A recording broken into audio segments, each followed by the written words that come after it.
this is how it should be done. Releasing a game this way has just made me so excited. It almost made me buy it. I'm currently waiting for payday, so it nearly got me to dig myself into a deeper hole than I'm already in. So I dug myself a deeper hole. It's alright. Payday is soon, so I will be fine. Hello, I am Muzz, and welcome to Gaming Gain, and we're going to talk about the Oblivion remaster, which I will be hopefully playing quite soon. But this is the way it should be done. Like, this is the way games should, in my opinion, be releasing. Because you've got so much hype around this game now, because it was leaked eventually, but wasn't like a week ago, like a week and a half ago, when actually the rumour started surfacing, and you just get this well of hype, and it has, I think, done really, really well, because it has just genuinely been an exciting game. And I think it still would have been if they had done it like the traditional way, or we're releasing in a year's time. But I don't know, it just feels like they do that too often, and then you kind of forget about it, and then it gets to run about the time it releases, and you're like, I'll maybe give it a try. Whereas this, I'm genuinely excited. Like, Oblivion is one of my favourite games of all time. My childhood, like probably the first big RPG that I can remember playing was Oblivion, and I am so stoked. I am so stoked. I mainly want to focus on just kind of, hopefully this is going to be a new norm for the industry. I know shadow drops have been a thing for a while in the video game industry, but it's usually smaller games and usually not so well known titles to kind of give them a bit of hype, and I think it's been done pretty successfully. But doing it with this size of a game feels different. I wonder if it's a little bit experiment to see how it does. But to take a game like Oblivion Remaster, which is a beloved game, like it is absolutely beloved by people who have played it, people who haven't played it, I'm sure have heard about it, and to release it in this manner, I think, is an excellent strategy, first and foremost. Like, it's not often, if you watch my videos, that I praise the AAA gaming space, but this is a good move. This is a really, really good move, and I think the whole idea of this should hopefully come into practice a bit more, where we don't release games, or we don't talk about games too early.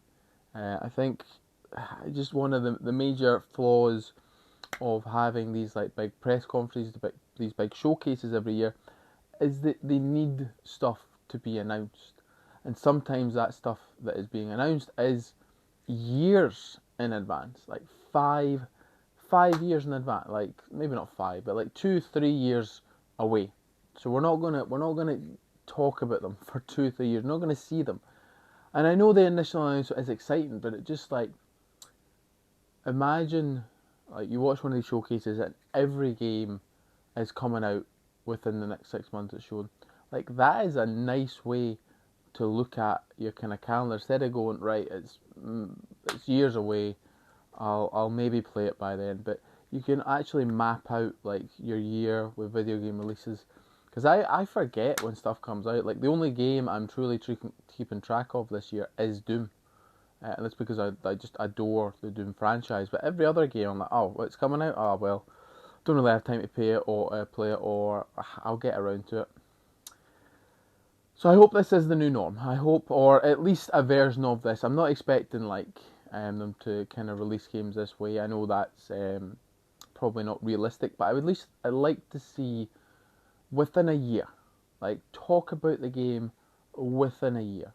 Don't tell me about a game that's 2-3 years away. I'm not interested. Tell me about a game that's coming out 3 months from now, 6 months from now, and I think you'll get me more excited for it. I'll maybe even put it in the calendar. Now, I know AAA industry has a habit of delaying games, so I can see it from that, but I don't think you should be talking about games if we're doing it in that manner until you know that you're almost done.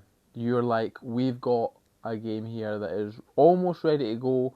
We just want to get some early hype up so that we can get, the pre-orders. But don't pre-order. Never pre-order games. Never do.